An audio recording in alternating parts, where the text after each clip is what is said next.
যে যারা এই ঘটনাগুলি ঘটিয়েছে তারা চলাফেরা করে না, তাদের দেখেন না।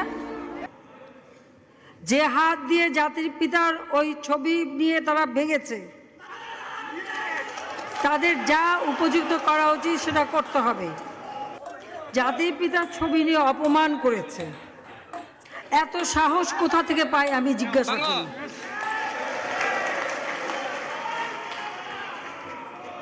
আমি জানি না কারা বসেছিল এবং তারা সেখানে কিছুই করতে পারলো না কেন, সেটাও বড় প্রশ্ন।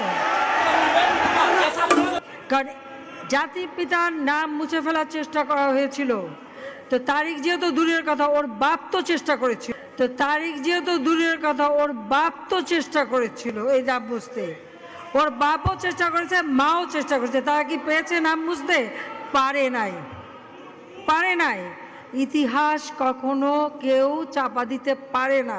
আর জাতির পিতা তার ৭ই মার্চে ভাষণে বলে গেছে যে বাঙালিকে কেউ দাবায় রাখতে পারবে না, পারে নাই দাবায় রাখতে।